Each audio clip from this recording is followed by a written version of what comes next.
നമസ്കാരം. ഞാനുണ്ട് ഇവിടെ ചോദിക്കാനിലേക്ക് എല്ലാ പ്രിയ പ്രേക്ഷകർക്കും സ്വാഗതം. ഖരമാലിന്യ പദ്ധതിയുമായി ബന്ധപ്പെട്ട് കണ്ണൂർ കോർപ്പറേഷൻ ഭരണസമിതിക്കെതിരെ വലിയ അഴിമതി ആരോപണമാണ് ഉയർന്നിരിക്കുന്നത്. ഇത് സംബന്ധിച്ച വിഷയമാണ് ഇന്ന് ഞാനുണ്ട് ഇവിടെ ചോദിക്കാൻ ചർച്ച ചെയ്യുന്നത്. ഒരിക്കൽ കൂടി സ്വാഗതം.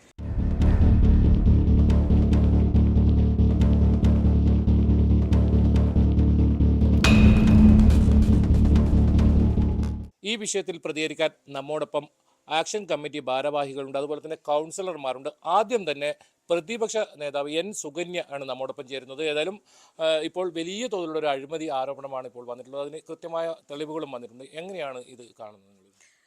ഈ വിഷയത്തിൽ നമ്മൾ കഴിഞ്ഞ ജനുവരി മാസം 25-ാം തീയതി നടന്ന കൗൺസിൽ യോഗത്തിൽ അതിലെ 18-ാമത്തെ അജണ്ടയായിട്ടാണ് ചേലോറയുമായി ബന്ധപ്പെട്ടുകൊണ്ടുള്ള ഈ അഴിമതി സംബന്ധിക്കുന്ന കാര്യങ്ങൾ പുറത്തു വന്നിട്ടുള്ളത്. അജണ്ട എൻ്റെ കൈവശമുണ്ട്. അപ്പോൾ അജണ്ടയിൽ പറയുന്ന കാര്യം ഒന്ന് ചുരുക്കി ഞാൻ പറയാം. അതിൽ ഈ ലെഗസി വേസ്റ്റ് നീക്കം ചെയ്യുന്നതിന് 3 കമ്പനികൾ അടങ്ങിയ, അത് royal western projects LPP, Janseva Bharat ഉൾപ്പെടെയുള്ള 3 കമ്പനികൾ അടങ്ങിയ കൺസോർഷ്യം അതിന് കഴിഞ്ഞ 2022 മെയ് മാസത്തിലാണ് യഥാർത്ഥത്തിൽ കരാർ നൽകിയത്. അതെ, 1 വർഷത്തേക്കായിരുന്നു എഗ്രിമെൻറ്റ്. എന്ന് പറഞ്ഞാൽ 2023 പൂർത്തീകരിക്കത്തക്ക രൂപത്തിലാണ് കരാർ നൽകിയിരുന്നത്. അതിൻ്റെ അടിസ്ഥാനത്തിൽ അവരുടെ കൊടുത്ത എംബുക്ക് പ്രകാരം 16-12-2022, 7-3-2023, 23-8-2023 ഈ 3 തവണയായിട്ട് 3 ബില്ലാണ് മാറിയിരിക്കുന്നത്. ഈ ബില്ല് പ്രകാരം 73,502.115 ക്യൂബിക് മീറ്റർ ലെഗസി വേസ്റ്റാണ് നീക്കം ചെയ്തിട്ടുള്ളതെന്നാണ് പറയുന്നത്. പക്ഷെ ഇക്കാര്യം 2024 NIT കാലിക്കറ്റ് NIT അവർ ഡ്രോൺ സർവേ നടത്തി. ആ ഡ്രോൺ സർവേ അനുസരിച്ച് ബയോമൈനിങ് ചെയ്ത വേസ്റ്റിൻ്റെ അളവ് 24,042 ക്യൂബിക് മീറ്റർ മാത്രമാണ്. എന്ന് പറഞ്ഞാൽ അവകാശപ്പെട്ടതിൻ്റെ 1/3 മാത്രമാണ് യഥാർത്ഥത്തിൽ അവിടെ നിന്ന് മാലിന്യ നീക്കം നടന്നിട്ടുള്ളത്. എന്ന് മാത്രമല്ല, ഇത് മാത്രമല്ല, ആദ്യം അവരുമായി കരാർ ഒപ്പിടുമ്പോൾ 640 രൂപ ക്യൂബിക് മീറ്ററിന് എന്നതായിരുന്നു കരാറിലേർപ്പെട്ട സംഖ്യ എന്ന് പറയുന്നത്. പക്ഷേ ഇവർ ആദ്യഘട്ടത്തിൽ നീക്കം ചെയ്ത മാലിന്യം പൂർണ്ണമായി ചേലോറ ട്രെഞ്ചിങ് ഗ്രൗണ്ടിൽ നിന്ന് മാറ്റി, അതായത് പ്ലാസ്റ്റിക്കും മണ്ണും വേർതിരിച്ച് മണ്ണ് അത് കുറച്ചുകൂടി ക്ലിയർ ചെയ്ത് മണ്ണ് അവിടെ വെക്കുകയും ബാക്കി പ്ലാസ്റ്റിക് പൂർണ്ണമായിട്ടും ഉപയോഗിക്കാൻ കഴിയാത്ത മണ്ണും അവിടുന്ന് നീക്കം ചെയ്യണം. എന്നിട്ട് പൂർണ്ണമായി ക്ലിയർ ആക്കിയിട്ട് ഗ്രൗണ്ട് തിരിച്ച് കോർപ്പറേഷനെ ഏൽപ്പിക്കണം. ഇതാണ് കരാറ്. പക്ഷെ ആദ്യഘട്ടത്തിൽ തന്നെ കണ്ടെത്തിയ ഒരു കാര്യം, ഇവരത് അവിടെ കുഴിച്ചുമൂടി എന്നുള്ളതാണ്. അങ്ങനെ കുഴിച്ചുമൂടി എന്നുള്ളത് കണ്ടെത്തിയതിനെ തുടർന്ന് അന്ന് ഈ 640 എന്നുള്ളത് കൊടുക്കാൻ കഴിയില്ല എന്നുള്ള നിലപാട് അന്ന് തന്നെ സ്വീകരിക്കേണ്ടി വന്നിട്ടുണ്ട്. പക്ഷെ അതിനുശേഷമാണ് വീണ്ടും ഈ 2 ബില്ലുകൾ കൂടി മാറുകയും ഈ പറയുന്ന ഏതാണ്ട് 2.44 കോടി രൂപ അവർക്ക് കൊടുക്കുകയും ചെയ്തിട്ടുള്ളത്. അങ്ങനെയാണ് 1.77 കോടി രൂപ അധികമായിട്ട് ഇപ്പോൾ ആര് കൈപ്പറ്റിയിരിക്കുകയാണ്? ഈ കമ്പനി കൈപ്പറ്റിയിരിക്കുകയാണ്. അപ്പോൾ ഇതാണ് അജണ്ടയുടെ ഭാഗമായി പറയുന്നത്. എന്ന് മാത്രമല്ല, ഈ അജണ്ടയിൽ 6, 7, 8 കുറിപ്പുകളിൽ പറയുന്നത് എന്താ? ഇവരോട് പലതവണ ഈ കമ്പനിയുടെ ആൾക്കാരുമായിട്ട് ബന്ധപ്പെട്ട് രജിസ്റ്റേർഡ് പോസ്റ്റ് പ്രകാരം പോലും ബന്ധപ്പെട്ടിട്ടും അവർ മറുപടി നൽകാൻ തയ്യാറായിട്ടില്ല. കഴിഞ്ഞ 2023 ഈ അവിടെ വർക്ക് നിർത്തിവെച്ചു. ആ നിർത്തിവെച്ച ഘട്ടത്തിൽ നമ്മൾ അന്ന് പറഞ്ഞ ഒരു കാര്യമുണ്ട്. LDFൻ്റെ കൗൺസിലർമാർ അവിടെ പോയി സന്ദർശിച്ചിരുന്നു. നമ്മൾ അന്ന് കഴിഞ്ഞ മഴക്കാലത്തിന് മുമ്പ് നമ്മൾ പറഞ്ഞൊരു കാര്യമുണ്ട്, ഇനി ഒരു അടുത്ത മഴയ്ക്ക് മുമ്പ് ഈ ഇവിടെ നിന്നുള്ള വേസ്റ്റ് മാറ്റുന്നത് പൂർണ്ണമായിട്ട് അത് പൂർത്തിയാക്കാൻ വേണ്ടി കഴിയണം. ഇതാണ് നമ്മൾ നിരന്തരമായി ഉന്നയിച്ചു വന്ന വിഷയം. സോണ്ട കമ്പനിക്കാണ് കരാർ നൽകിയിരുന്നത്. ആ കരാർ നൽകിയത് സംസ്ഥാന അടിസ്ഥാനത്തിൽ ശുചിത്വ മിഷന്റെ ഭാഗമായിട്ട് അത് ഗ്ലോബൽ ടെൻഡർ എന്നുള്ള നിലയിലാണ് അന്ന് കരാർ നടത്തിയത്. പക്ഷെ സോണ്ട കമ്പനിയുടെ പ്രവൃത്തിയുമായി ബന്ധപ്പെട്ട് ചില സംശയങ്ങൾ ഉയർന്നു വന്നപ്പോൾ കണ്ണൂരിലെ അന്നത്തെ മേയർ TO മോഹനൊക്കെ വളരെ താല്പര്യമെടുത്തുകൊണ്ട് കോർപ്പറേഷന് തന്നെ ടെൻഡർ വിളിക്കാൻ അവകാശം നൽകണമെന്ന് അവർ ആവശ്യപ്പെടുകയായിരുന്നു. ഞങ്ങളന്ന് അതിൻ്റെ കൂടെ നിന്നിട്ടുണ്ട്. കാരണം ഈ പ്രവൃത്തി വേഗം നടക്കണമല്ലോ എന്നുള്ളതുകൊണ്ട് അങ്ങനെ മുഖ്യമന്ത്രിയായിട്ട് ഇടപെട്ട് സംസാരിച്ചു. മുഖ്യമന്ത്രി തന്നെ പങ്കെടുത്ത സംസ്ഥാന തലത്തിൽ നടന്ന ഔദ്യോഗിക യോഗത്തിൽ വെച്ചാണ് കണ്ണൂർ കോർപ്പറേഷന് ടെൻഡർ വിളിക്കാൻ അനുമതി കിട്ടിയത്. ആ ടെൻഡർ വിളിച്ചപ്പോൾ 7 കോടി രൂപയ്ക്കാണ് ഇവർ കോട്ട് ചെയ്തത്. അപ്പോൾ അത് തന്നെ ഒരു സംശയം ഉണ്ടാക്കിയിരുന്നു. എസ്റ്റിമേറ്റിനേക്കാൾ വളരെ കുറഞ്ഞ ഒരു തുകയ്ക്കാണ് അവർ കോട്ട് ചെയ്തിരിക്കുന്നത് എന്നുള്ളത് നമുക്ക് സംശയം ഉണ്ടാക്കിയിരുന്നു. പക്ഷേ അത് കോർപ്പറേഷനെ സംബന്ധിച്ചിടത്തോളം നമുക്ക് വളരെ ലാഭകരമാണ് എന്ന് ധരിപ്പിച്ചുകൊണ്ടാണ് ഈ പ്രവൃത്തി നടന്നിട്ടുള്ളത്. എന്ന് മാത്രമല്ല, കൗൺസിൽ യോഗത്തിൽ നിരന്തരമായി തെറ്റിദ്ധരിപ്പിക്കുകയാണ് മുൻ മേയർ ഉൾപ്പെടെയുള്ളവർ ചെയ്തിട്ടുള്ളത്. ഞങ്ങൾ അവിടെ പോയി കണ്ടപ്പോൾ ഞങ്ങൾ പറഞ്ഞു, ഒരു 25% പോലും നമുക്ക് കാണുമ്പോൾ മനസ്സിലാവുന്ന കാര്യം വെച്ച് മാലിന്യം ഇവിടെ നിന്ന് നീക്കം ചെയ്തിട്ടില്ലല്ലോ. അങ്ങനെ ഞാൻ ഞങ്ങളോട് എന്താ പറഞ്ഞത്? 75% മാലിന്യം നീക്കം ചെയ്തിരിക്കുന്നു. അതിന് ബന്ധപ്പെട്ട ഔദ്യോഗിക തലത്തിൽ പരിശോധന നടത്തിയിട്ട് അംഗീകാരം കിട്ടിയിട്ടുണ്ട്. അപ്പോൾ പൂർണ്ണമായി കൗൺസിലിനെ അന്ന് തെറ്റിദ്ധരിപ്പിക്കുകയാണ് ചെയ്തത്. അതിപ്പോൾ വളരെ വ്യക്തമായി ഈ അജണ്ട വന്നതോടുകൂടി. അപ്പോൾ ഈ അജണ്ട ചർച്ച ചെയ്താൽ ഈ പറയുന്ന സ്ഥാപനത്തിന് നേരെ നടപടിയെടുക്കണം. ആ നടപടിയെടുക്കാൻ ധൈര്യമില്ല. ഇതിന്റെ മുഴുവൻ ഭാരവും ഉദ്യോഗസ്ഥരുടെ തലയിൽ കെട്ടിവെച്ചുകൊണ്ട് രക്ഷപ്പെടാനാണ് ശ്രമിച്ചുകൊണ്ടിരിക്കുന്നത്. ഞങ്ങൾക്ക് പറയാനുള്ളത്, ഉദ്യോഗസ്ഥ തലത്തിൽ അഴിമതി ഉണ്ടായിട്ടുണ്ടെങ്കിൽ അവരുടെ പേരിൽ നടപടിയെടുക്കണം. അത് ഭരണ നേതൃത്വത്തിലുള്ളവർക്ക് അതിൽ പങ്കാളിത്തം ഉണ്ടെങ്കിൽ അവരെ സമൂഹത്തിന്റെ മുന്നിൽ കൊണ്ടുവരണം. ഇത് ജനങ്ങളുടെ പണമല്ലേ ഇത്. അപ്പോൾ എന്തുകൊണ്ട് കണ്ണൂർ കോർപ്പറേഷൻ ഇതുമായി ബന്ധപ്പെട്ട് ഇപ്പോൾ വിജിലൻസിന്റെ പരിശോധന അവിടെ കഴിഞ്ഞ ദിവസം നടന്നു. അപ്പം ഞങ്ങൾ മനസ്സിലാക്കുന്ന കാര്യം, ആ വിജിലൻസ് പരിശോധനയിൽ കുറേയേറെ രേഖകൾ അവിടുന്ന് പിടിച്ചെടുത്തിട്ടുണ്ട് എന്നുള്ളതാണ്. ഇതുമായി ബന്ധപ്പെട്ടുകൊണ്ടുള്ള വളരെ കൃത്യമായിട്ടുള്ള രേഖകൾ അവിടുന്ന് പിടിച്ചെടുത്തിട്ടുണ്ട് എന്നുള്ളതാണ്. ഇക്കാര്യങ്ങൾ അറിയാൻ കൗൺസിലർമാരായ ഞങ്ങൾക്ക് അവകാശമില്ലേ? അപ്പോൾ കൗൺസിൽ യോഗം, അതിനുശേഷം അടിയന്തര കൗൺസിൽ നടന്നു, വീണ്ടും ഒരു കൗൺസിൽ യോഗം നടക്കുന്നു. ഇതിലൊന്നും തന്നെ ഈ വിഷയം അജണ്ടയായിട്ട് വരുന്നില്ല. എന്തുകൊണ്ട് അജണ്ടയായിട്ട് വെക്കാൻ തയ്യാറാവുന്നില്ല? ജനങ്ങളുടെ മുമ്പാകെ, കൗൺസിലർമാരുടെ മുമ്പാകെ യഥാർത്ഥ വിഷയങ്ങൾ എന്താണ് എന്ന് പറയാനുള്ള ഉത്തരവാദിത്വം ഇല്ല. അപ്പം അതവർ നിർവഹിക്കുന്നില്ല. അത് തന്നെയാണ് ഇതിൻ്റെ പിന്നിലുള്ള അഴിമതിയെ സംബന്ധിച്ച് നമുക്ക് ജനങ്ങളുടെ ഇടയിൽ സംശയം ഉണ്ടായിരിക്കുന്നത്. അപ്പം ഇത് നീക്കം, ഈ ഒരു സംശയം മാറണമെങ്കിൽ മുൻകൈ എടുക്കേണ്ടത് അവരാണ്. അന്വേഷണം പ്രഖ്യാപിക്കട്ടെ. ഈ കമ്പനിക്കെതിരെ നിയമ നടപടിയായിട്ട് പോകാൻ തയ്യാറാവട്ടെ. ചേലോറയിലെ ട്രെഞ്ചിങ് ഗ്രൗണ്ടിലെ മാലിന്യം അവിടെ നിന്ന് നീക്കം ചെയ്യപ്പെടണം. അതാ നാടിൻ്റെ ആകെ ആവശ്യമാണ്. 1952 മുനിസിപ്പാലിറ്റി ആയിരുന്ന കാലത്ത് നിക്ഷേപിക്കാൻ തുടങ്ങിയതാണ് അവിടെ മാലിന്യം. കണ്ണൂർ മുനിസിപ്പാലിറ്റിയിലെ മാലിന്യം അന്ന് ചേലോറയിൽ കൊണ്ട് നിക്ഷേപിക്കാൻ തുടങ്ങിയതാണ്. ആ പരിസരവാസികൾക്ക് ജീവിക്കാൻ കഴിയാത്ത രൂപത്തിലുള്ള വലിയ പ്രയാസം അവിടെ, ഇപ്പൊ നിങ്ങൾ പോയിട്ട് അവിടെ കണ്ടിട്ടുണ്ടാവും. രോഗം, പല പ്രശ്നങ്ങളാണ് നാട്ടുകാർ. അതെ, 4 ആൾ താഴത്തിലേക്കാണ് പ്ലാസ്റ്റിക്. മുകളിലേക്ക് മാത്രമല്ല, കുഴിച്ച് താഴേക്ക് പോയിട്ട് അതിൻ്റെ മേലെ മണ്ണിട്ട് മൂടിയാണ്. അപ്പോൾ ഇത് ഒരു വരും തലമുറയോട് നമ്മൾ അന്നത്തെ നമ്മുടെ അറിവ് കേടുകൊണ്ടുണ്ടായിട്ടുള്ള വലിയ ഒരു ക്രൂരതയാണ് അവിടെ നടന്നത്. അപ്പോൾ അത് പരിഹരിക്കാൻ, ഇപ്പം നിങ്ങൾ ബ്രഹ്മപുരത്തിൻ്റെ അവസ്ഥ നിങ്ങൾ നോക്കൂ. ബ്രഹ്മപുരത്ത് തീപിടുത്തം ഉണ്ടായെന്ന് പറയുന്ന ബ്രഹ്മപുരത്ത് ഇന്ന് അവിടെ വലിയൊരു ഭാഗം അതിൻ്റെ നല്ല രീതിയിലുള്ള പച്ചപ്പുള്ള പ്രദേശമായിട്ട് മാറിക്കഴിഞ്ഞിരിക്കുന്നു. ബാക്കി കൂടി ഗവൺമെൻറ് ചെയ്യാൻ പോവുകയാണ്. അപ്പോൾ സംസ്ഥാന ഗവൺമെൻറ് വളരെ കൃത്യമായി പിന്തുണ, ഈ നല്ല രീതിയിൽ ഈ സംരംഭം മുന്നോട്ട് കൊണ്ടുപോയാൽ ഗവൺമെൻറ്റിൻ്റെ ഭാഗത്തു നിന്നുണ്ടാകും. അത് ഒരു സംശയം അക്കാര്യത്തിലില്ല. അതിന് തയ്യാറാവുകയാണ് വേണ്ടത്. അതുകൊണ്ട് ഈ ലെഗസി വേസ്റ്റ് അവിടെ നിന്ന് പൂർണ്ണമായി നീക്കം ചെയ്യപ്പെടണം. അക്കാര്യത്തിൽ എല്ലാ അർത്ഥത്തിലും നമ്മൾ കൂടെയുണ്ട്. പക്ഷെ അഴിമതി കാണിച്ച ആളുകളെ സംരക്ഷിക്കാൻ കഴിയില്ല. അഴിമതിക്കാരാരെന്ന് കണ്ടെത്താനുള്ള അന്വേഷണം കൃത്യമായി നടക്കണം. അവരുടെ മേൽ അത് ഉദ്യോഗസ്ഥരായാലും ജനപ്രതിനിധികളോ നേതൃത്വം നൽകിയ ആളുകളോ ആയാലും അവരെ പേരിൽ കൃത്യമായ നടപടി ഉണ്ടാവണം. ഇതാണ് ഞങ്ങൾക്ക്. അഴിമതി കണ്ടെത്തണം. പക്ഷേ അതോടൊപ്പം തന്നെ ഈ ഉറവിട മാലിന്യ സംസ്കരണം, അത്തരത്തിലുള്ള ഒരുപാട് ശാസ്ത്രീയമായ പദ്ധതികളൊക്കെ ഉണ്ട്. എന്തുകൊണ്ടാണ് കണ്ണൂർ പോലത്തെ ഒരു കോർപ്പറേഷനിൽ ഇത്തരം പദ്ധതികൾ കൊണ്ടുവരാത്തത്? ഉറവിട മാലിന്യ സംസ്കരണവുമായിട്ട് ബന്ധപ്പെട്ടുകൊണ്ട് നമ്മൾ വലിയ പരിമിതികൾ ഇവിടെ കോർപ്പറേഷനെ സംബന്ധിച്ചിടത്തോളം പൊതുവിൽ അതിൽ പ്ലാസ്റ്റിക് മാലിന്യ നീക്കം സംബന്ധിച്ച് സാമാന്യം ഭേദമായ രൂപത്തിലുള്ള ഒരു ഇടപെടൽ ഹരിതകർമ്മസേനയുടെ ഭാഗമായിട്ട് നടക്കുന്നുണ്ട്.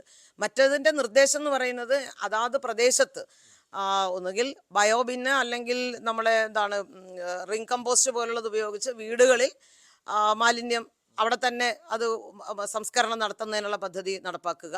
മറ്റത് അതിനും പോലും സാധ്യതയില്ലാത്ത ചില സ്ഥലങ്ങളുണ്ടാവും. ഇപ്പോൾ ഫ്ലാറ്റുകളൊക്കെ ഉള്ള സ്ഥലത്തുള്ള പരിമിതി ഉണ്ടാവും. അതുപോലെ മറ്റ് സ്ഥാപനങ്ങളൊക്കെ വരുന്നിടത്ത് അത്തരമിടങ്ങളിൽ ഒരു പൊതുസ്ഥലം കണ്ടെത്തി അവിടെ പ്രാദേശികമായിട്ട് ഈ ഉറവിട മാലിന്യ സംസ്കരണം നടത്തുക. ഇതാണ് കോർപ്പറേഷനിൽ മുൻകൈ എടുക്കേണ്ടത്. ഭരണസമിതിയുടെ ഭാഗത്ത് അത്തരം നീക്കങ്ങൾ ഉണ്ടാവുന്നില്ല. തീർച്ചയായിട്ടും അത് വേണ്ടത്ര ഉണ്ടാവുന്നില്ല, തീർത്തും ഉണ്ടാവുന്നില്ല. ഞങ്ങളങ്ങനെ അടിസ്ഥാനരഹിതമായിട്ടുള്ള ഒരു ആരോപണമൊന്നും ഉന്നയിക്കുന്നില്ല. പക്ഷെ അത് വേണ്ടത്ര ഉണ്ടാവുന്നില്ല. ഇനിയും ശക്തിപ്പെടേണ്ടതുണ്ട്, കുറെ കൂടി മെച്ചപ്പെടുത്തേണ്ടതുണ്ട്. എങ്കിൽ മാത്രമേ സംസ്ഥാനത്താകെ വരുന്ന ആ ഒരു പൊതു രീതിയിലുള്ള മാലിന്യ സംസ്കരണവുമായി ബന്ധപ്പെട്ട ആ ഒരു നേട്ടത്തിലേക്ക് കണ്ണൂരിനെയും എത്തിക്കാൻ കഴിയും. ഈ വിജിലൻസ് അന്വേഷണത്തിൽ ഇത് പുറത്തു വരും എന്ന് തന്നെയാണ് പ്രതീക്ഷിക്കപ്പെടുന്നത്. തീർച്ചയായും ഞങ്ങൾ അങ്ങനെ പ്രതീക്ഷിക്കുന്നു. വിജിലൻസിന്റെ അന്വേഷണത്തിന്റെ ഭാഗമായിട്ട് കാര്യങ്ങൾ പുറത്തു വരും, കുറ്റക്കാർക്കെതിരെ നടപടി ഉണ്ടാകും എന്ന് തന്നെയാണ് ഞങ്ങൾ പ്രതീക്ഷിക്കുന്നത്.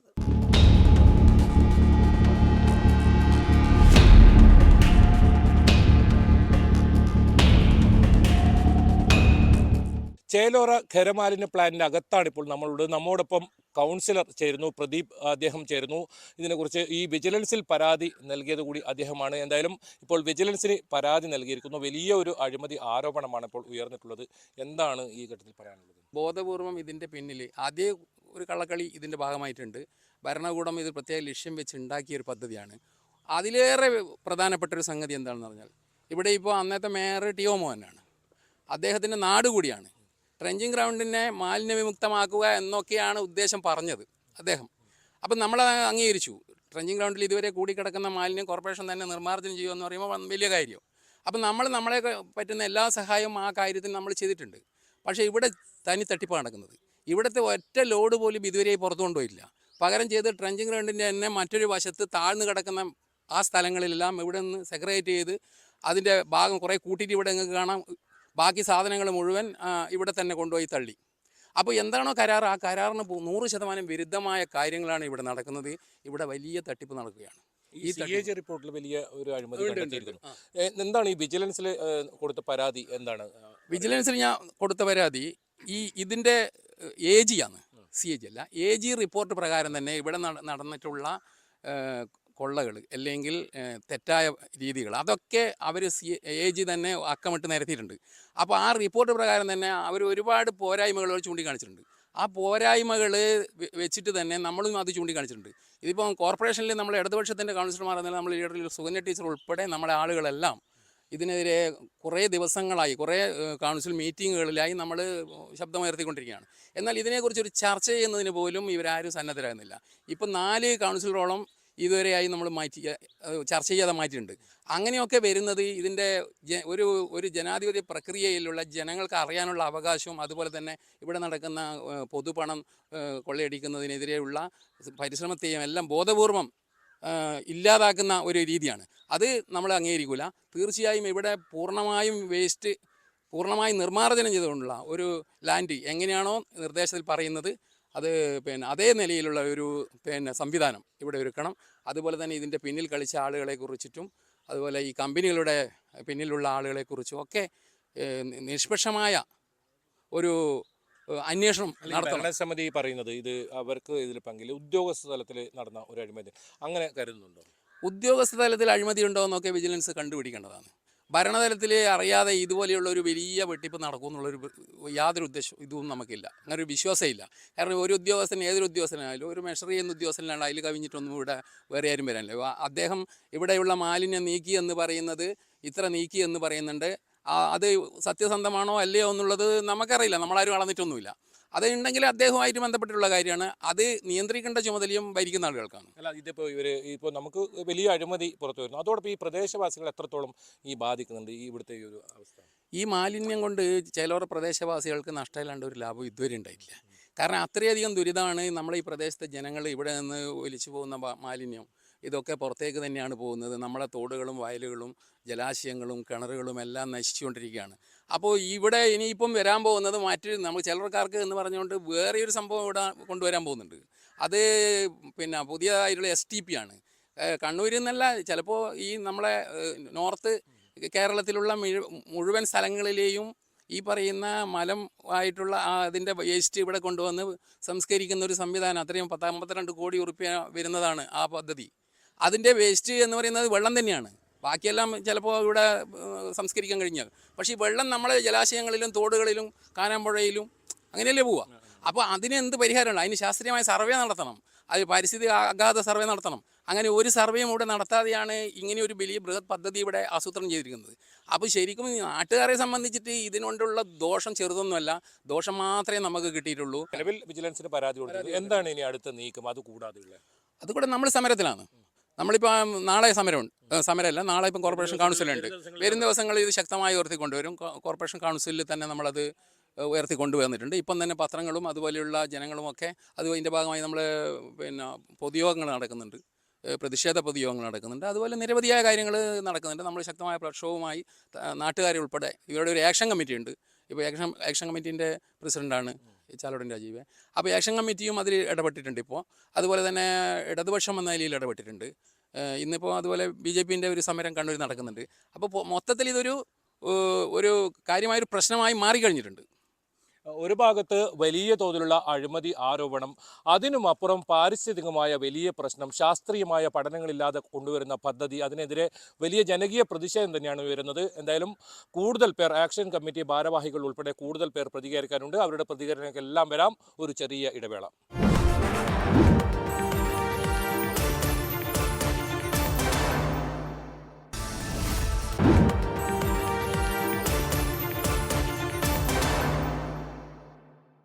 ഈ പ്രദേശവാസികളെ സംബന്ധിച്ചിടത്തോളം വലിയ ദുരിതമാണ് ഈ ഒരു മാലിന്യ പ്ലാന്റ് കൊണ്ട് ഉണ്ടാകുന്നത്. എന്തായാലും ശാസ്ത്രീയമായ രീതിയിൽ നിരവധി പദ്ധതികളുണ്ടെങ്കിലും അതൊന്നും ഇവിടെ പ്രയോജനപ്പെടുത്തുന്നില്ല. എന്തായാലും നമ്മോടൊപ്പം കൂടുതൽ ആക്ഷൻ കമ്മിറ്റി ഭാരവാഹികൾ ചേരുന്നു. ആക്ഷൻ കമ്മിറ്റി ഭാരവാഹി പ്രസിഡന്റ് രാജീവൻ ചാലോടാണ് നമ്മോടൊപ്പം ചേരുന്നത്. നിലവിൽ നിങ്ങൾ അനുഭവപ്പെടുന്ന പ്രധാനപ്പെട്ട ഒരു പ്രശ്നം എന്താണ് ഈ മാലിന്യ പ്ലാന്റുമായി? നാട്ടുകാർക്ക് പറയാനുള്ളത് ആര് ഭരിക്കുന്നു എന്നുള്ളതെന്നല്ല നമ്മളെ പ്രശ്നം. നമ്മൾ ഈ പാവപ്പെട്ട ജനങ്ങളെ ഇനി ഉപദ്രവിക്കാൻ നമ്മൾ അനുവദിക്കില്ല. മെയ് മാസം വരെ നമ്മൾ കാത്തിക്കും. നമ്മൾ തുടർച്ചയായിട്ട് 4 വർഷം തുടർച്ചയായിട്ട് സമരം ചെയ്ത പോലെ ചില ഈ മാലിന്യം പ്ലാസ്റ്റിക് തേച്ച് വീടുന്ന എടുത്തു കൊണ്ടുപോയിട്ടില്ലെങ്കിൽ നമ്മൾ സമരരംഗത്താണ് ഉണ്ടാവുക. അതുമാത്രമല്ല 52-ൽ മനുഷ്യൻ്റെ മലം ഇവിടെ നിക്ഷേപിക്കാൻ തുടങ്ങിയതാണ്. അത് വീണ്ടും ഇവിടെ വരാൻ പോകുന്നുണ്ട് എന്നാണ് ഞാൻ മനസ്സിലാക്കുന്നില്ല. അതിനെക്കുറിച്ച് ഭയങ്കരമായ ചർച്ച അന്ന് തദ്ദേശ സ്വയംഭരണ വകുപ്പ് മന്ത്രി MP രാജേഷ് ഇവിടെ നേരിട്ട് വന്നേരം ഞാനൊരു നേരിട്ട് പരാതി കൊടുത്തിട്ടുണ്ട്. അന്ന് TO മോഹൻ എന്ന ചെയർമാൻ. TO മോഹൻ യേച്ചൂരിൻ്റെ പുത്രനാണ്. യേച്ചൂരുകാരനായ TO മോഹൻ്റെ പരാതി കൊടുത്തിട്ടുണ്ട്. മലം തന്നെ ശാസ്ത്രീയമായ രീതിയിൽ മലയിടെ എത്തിക്കുക എന്ന് പറയുന്നത് ടാങ്കർ ലോറിയിലല്ലാന്ന് ടിന്നിലാണ് മലയിടെ കൊണ്ടുവന്നിട്ടുള്ളത് പണ്ട് കാലങ്ങളിൽ. അത് ഞാൻ മനസ്സിലാക്കുന്നത് EK നായനാർ മുഖ്യമന്ത്രിയായിരിക്കെ അത്തരം ഒരു പദ്ധതി ഇവിടെ നിർത്തിവെച്ചു.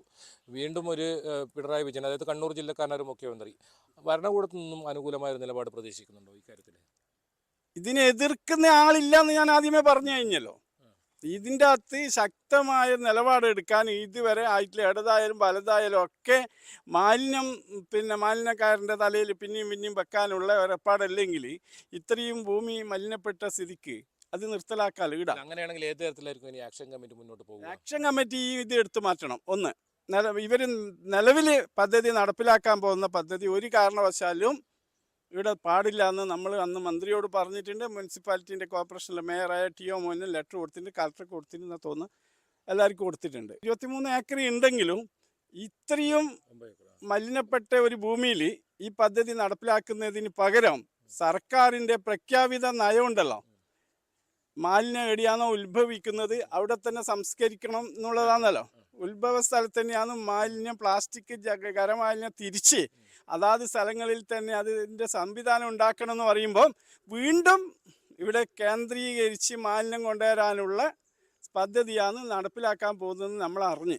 അതുകൊണ്ടാണ് കോർപ്പറേഷൻ്റെ മേയർ നേരിട്ട് കണ്ടത്. ഒരു കാരണവശാലും നമ്മൾ ഇത് അനുവദിക്കില്ല എന്നും കൂടി ഈ സമരത്തിൽ ഇത് എത്രയും പെട്ടെന്ന് മെയ് മാസം തന്നെ എടുത്ത് മാറ്റിയിട്ടില്ലെങ്കിൽ ശക്തമായ സമരം നമ്മൾ നടത്തും. അതുപോലെ 3-4 വർഷം പിന്നെ പുതിയ ഭരണസമിതി വന്നിട്ടാകുമ്പോൾ നമ്മളെ സമരം തീരാൻ സാധ്യതയില്ല എന്നാണ് നമുക്ക് പറയാനുള്ളത്. ചെറിയ കുട്ടികൾ മുതൽ വലിയ പ്രായമെത്തിയ കൂട്ടർ പോലും ഇപ്പോൾ ഇതിൻ്റെ കഷ്ടത അനുഭവിക്കുന്നതാണ്. എന്താ പറഞ്ഞാൽ വെള്ളം കുടിക്കാൻ കഴിയില്ല. ഇവർ പറയാൻ നമ്മൾ വെള്ളം കൊടുക്കുന്നുണ്ടെന്ന് പറഞ്ഞാൽ ഒരു അരമണിക്കൂർ രാവിലെ ഒരു വെള്ളം ഇട്ടാൽ ഒരു വീട്ടിൽ എത്ര വെള്ളം പോകണം, എത്ര ലിറ്റർ വെള്ളം ഉപയോഗിക്കും ഇന്നത്തെ പരിസ്ഥിതിയിൽ നമ്മൾ? അതിൻ്റെ ഒരു കാൽഭാഗം പോലും നമുക്ക് കിട്ടുന്നതല്ല. അതും കുടിക്കാൻ ചിലപ്പോൾ കിട്ടില്ല. എന്താ കാരണം എന്ന് പറഞ്ഞാൽ ഈ ടാങ്കൊന്നും ഒരിക്കലും വൃത്തിയാക്കുന്ന ടാങ്കല്ല. അതായത് അന്ന് കൊണ്ടുവന്ന മുതൽ ഇന്നേ വരെ ഈ ടാങ്ക് ക്ലിയർ ആക്കിയെന്നുള്ള ദൈവത്തിന് പോലും പറയാൻ കഴിയില്ല. നമ്മളിപ്പം വെള്ളം ഉപയോഗിക്കുന്ന മറ്റേ ഒരു ഫിൽറ്ററുണ്ട്. ആ ഫിൽറ്ററിൻ്റെ മാസത്തിൽ 600-700 റുപ്യ മുതലിട്ടിട്ട് എൻ്റെ സാധനം മാറ്റിയിട്ടാണ് ഞാൻ ഉപയോഗിക്കുന്നത്. അതിൻ്റെ ചുറ്റുപാടുള്ള എല്ലാ വീട്ടുകാരും മിക്കവാറും ഇങ്ങനെ ഉപയോഗിക്കുന്നേ ചെയ്യുന്നുള്ളൂ. അതുകൊണ്ട് അത്രയും കഷ്ടതയാണ് നമ്മൾ. വേറെ കുടിക്കേണ്ട വെള്ളത്തിൻ്റെ ഇത് ഇങ്ങനെ പറയുമ്പോൾ അതിൻ്റെ ബാക്കിയുള്ള ഞങ്ങൾ പറയേണ്ട ആവശ്യമില്ലല്ലോ. അങ്ങനത്തെ അവസ്ഥയിലാണ് നമ്മുടെ ജീവിതം. അതായത് കഷ്ടപ്പാട് എന്ന് പറഞ്ഞാൽ ഇങ്ങനത്തെ ഒരു കഷ്ടപ്പാട് നമ്മുടെ ജീവിതത്തിൽ ഇനി അനുഭവിക്കാനില്ല. ഇനിയിപ്പോൾ നമ്മളെ സമയമായി. ഇനിയിപ്പോൾ അതിന് ശേഷമുള്ള ഇനി വരുന്ന പിന്നെ എന്തെങ്കിലും ഇത് കിട്ടുമെങ്കിൽ ഇത് നല്ലതാ കണ്ട് നമുക്കിതിനെ കൊണ്ടുള്ള എല്ലാ ദുരിതവും നമ്മൾ അനുഭവിച്ചു. ഇനി വരുന്ന പുതിയ തലമുറയെങ്കിലും ഇതിൻ്റെ ഒരു ദുരിതത്തിൽ നിന്ന് മാറ്റം വരുമോ എന്നുള്ളത് മാത്രമേ നമ്മളെ ചിന്താഗതിയുള്ളൂ. മറ്റും വേറെ നമുക്കിനി ഇതിനകത്തുനിന്നൊന്നും കിട്ടാനുമില്ല, പോകാനുമില്ല. നമ്മൾ പോയേണ്ടത്തോളം പോയി. പിന്നെ ഈ പറഞ്ഞ ആരോഗ്യസ്ഥിതി എന്ന് പറഞ്ഞാൽ ആർക്കും ഇടിയുള്ള മൊത്തത്തിലുള്ള കൂട്ടർക്ക് രാവിലെ അലർജി എന്ന് പറഞ്ഞാൽ ഭയങ്കര അലർജിയാണ്. തുമ്പൽ, തണുപ്പ്, ഇമാതിരിയുള്ള എല്ലാ രോഗവും ഉണ്ടാകും. ഈ വിഷയത്തിൽ പ്രതികരിക്കാൻ വികസന standing committee chairman PK Ragesh കൂടി നമ്മോടൊപ്പം ചേരുന്നുണ്ട്. ഈ ഒരു വലിയ അഴിമതിയാണ് ഇപ്പോൾ കണ്ടെത്തിയിരിക്കുന്നത്. എങ്ങനെയാണ് ഇത്രയും ഈ അഴിമതിയെ നോക്കിക്കാണുന്നത്? കണ്ണൂർ കോർപ്പറേഷനെ സംബന്ധിച്ചിടത്തോളം ഈ ചേലോറ ട്രഞ്ചിങ് ഗ്രൗണ്ട് എന്ന് പറയുന്നത് ഒരു വെള്ളാനയാണ്. അതിപ്പോൾ മാത്രമല്ല, വളരെ മുമ്പ് തന്നെ ഈ ട്രഞ്ചിങ് ഗ്രൗണ്ട് മാലിന്യമായി ബന്ധപ്പെട്ട് വലിയ അഴിമതിക്ക് പേരുകേട്ട ഒരു സ്ഥലമാണ്. അത് തുടർന്ന് കോർപ്പറേഷനായി മാറിയതോടുകൂടി അത് ശാശ്വത പരിഹാരത്തിനായി ആണ് നമ്മൾ ഈ പല പദ്ധതികളും ആവിഷ്കരിക്കാൻ മുന്നോട്ട് വന്നത്. ഏറ്റവും ഒടുവിലായി സർക്കാർ തന്നെ ആ സ്ഥലം ഏറ്റെടുക്കുകയും അതുമായി ബന്ധപ്പെട്ട കരാറ് വെക്കുന്ന സന്ദർഭത്തിൽ തന്നെ ഏകദേശം സോണ്ട കമ്പനി 6.5 കോടിയോളം രൂപയായിരുന്നു അന്ന് മുന്നോട്ട് വെച്ച നിർദ്ദേശം. അത് തന്നെ ഓപ്പൺ ടെൻഡർ വിളിക്കണമെന്നായിരുന്നു അന്ന് ഡെപ്യൂട്ടി മേയറായിരുന്ന എൻ്റെ വളരെ ശക്തമായ സ്റ്റാൻഡ്. പക്ഷേ പിന്നീട് ഒരു സുപ്രഭാതത്തിൽ അത് ആകെ തകിടം മറിച്ചുകൊണ്ട് സർക്കാരിൻ്റെയും മൊത്തത്തിലുള്ള നിർബന്ധത്തിന് വഴങ്ങി സോണ്ട കമ്പനിക്ക് നേരിട്ട് കൊടുക്കുകയും സോണ്ട കമ്പനി അതിൻ്റെ പ്രാഥമികമായ അഡ്വാൻസ് എന്നുള്ള രീതിയിൽ ഏകദേശം 70 ലക്ഷത്തോളം രൂപ വാങ്ങുകയും ഒന്നും ചെയ്യാതെ പോവുകയും ചെയ്തതിന് ശേഷം വീണ്ടും അത് റീടെൻഡർ ചെയ്യുന്ന സന്ദർഭത്തിൽ അതിൻ്റെ ക്വാണ്ടിറ്റിയുമൊക്കെ കണക്കാക്കി ഏകദേശം 6.5 കോടി രൂപയെ 1,25,000 M3 അവിടുത്തെ മാലിന്യങ്ങൾ നീക്കം ചെയ്യുന്നതിന് ഇന്ന് കരാർ കൊടുത്തിരിക്കുന്ന കമ്പനിക്ക് കൊടുത്തത്.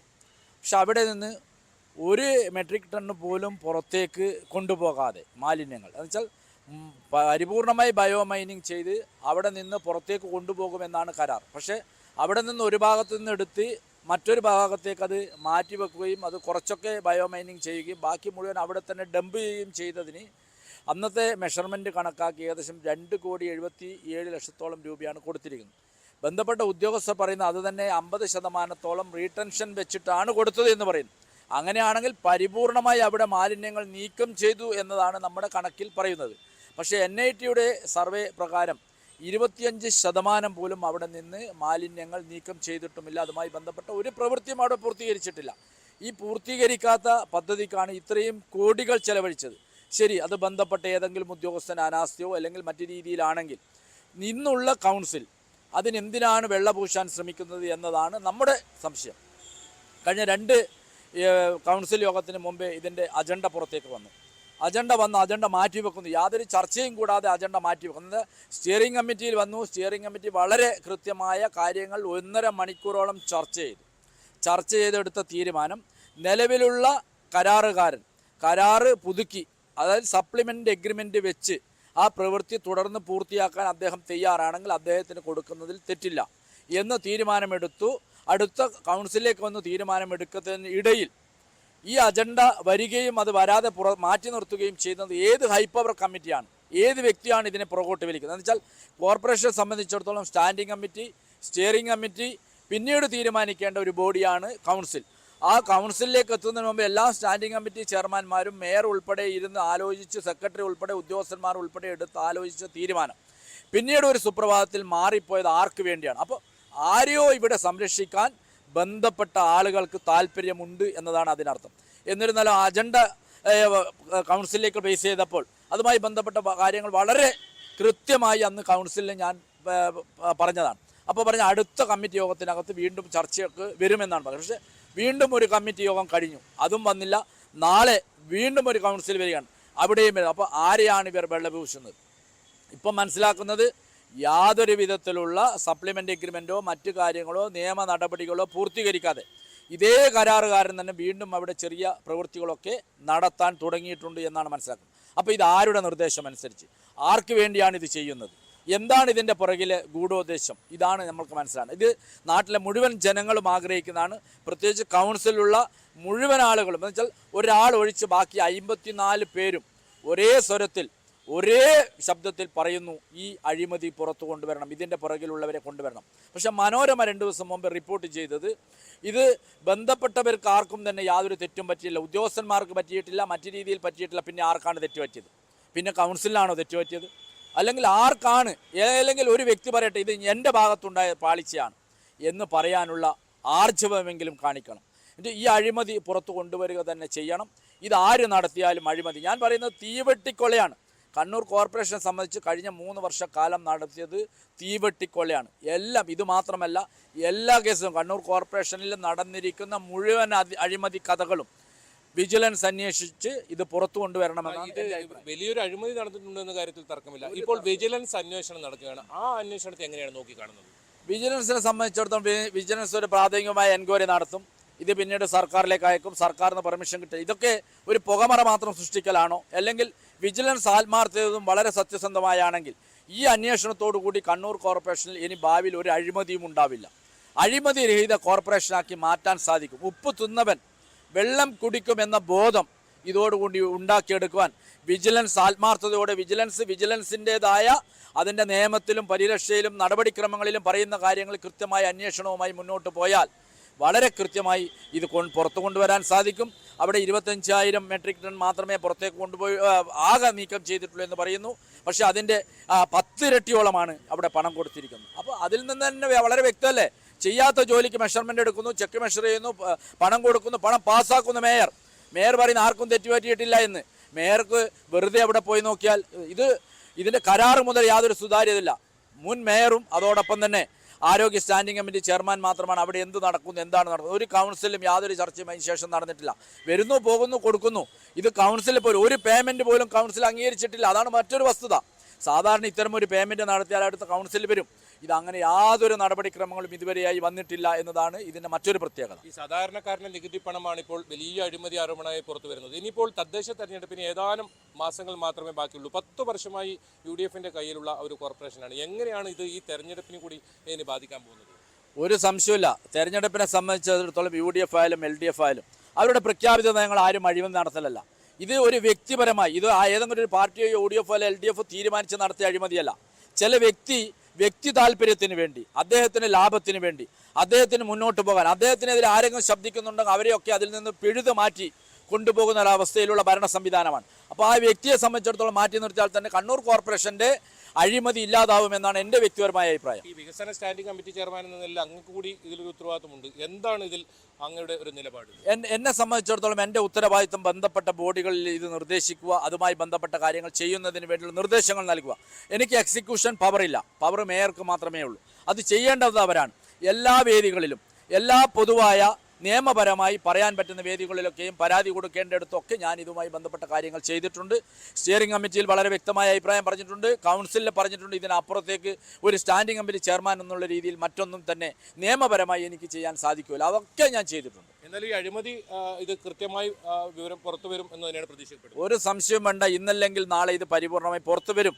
വന്നേ മതിയാവും. അത് വരുന്നതിന് വേണ്ടി അതിൻ്റെ അവസാനത്തെ മിനിറ്റ് വരെ അതിൻ്റെ പുറകെ ഞങ്ങളൊക്കെ ഉണ്ടാകുമെന്നാണ്, ഞാൻ ഉൾപ്പെടെ ഉണ്ടാകുമെന്നാണ് എൻ്റെ ഉറച്ച വിശ്വാസം. ഉറവിട മാലിന്യ സംസ്കരണം ഉൾപ്പെടെ വലിയ പ്രഖ്യാപനങ്ങളൊക്കെ ഉണ്ടാകുന്നുണ്ടെങ്കിലും അതൊന്നും നടപ്പിലാകുന്നില്ല എന്നാണ് ഈ ചേലോറ നമുക്ക് കാട്ടിത്തരുന്നത്. എന്നാലും വലിയ പ്രതിഷേധം വരും ദിവസങ്ങളിലും ഇതിനെതിരെ ഉയർന്നു വരും. മാത്രമല്ല, ഈ അഴിമതി ആരോപണത്തിൽ വിജിലൻസിൻ്റെ അന്വേഷണം ഒരു ഭാഗത്ത് നടക്കുന്നുണ്ട്. ആ കാര്യത്തിലും ഒരു തീരുമാനം ഉടൻ ഉണ്ടാകും. ഏതായാലും ഇത്തരത്തിൽ അഴിമതി നടത്തിയിട്ടുണ്ടെങ്കിൽ അവരെല്ലാം പുറത്തു കൊണ്ടുവരണം. അത്തരത്തിലുള്ള നടപടി തന്നെയാണ് ഉണ്ടാകേണ്ടത്. എന്തായാലും വലിയ പ്രതിഷേധം ഇനിയും ഉണ്ടാകുമെന്ന് തന്നെയാണ് നമുക്ക് മനസ്സിലാക്കാൻ സാധിക്കുന്നത്. ഞാനുണ്ട് ഇവിടെ ചോദിക്കാൻ ഇവിടെ പൂർണ്ണമാവുന്നു. നന്ദി, നമസ്കാരം.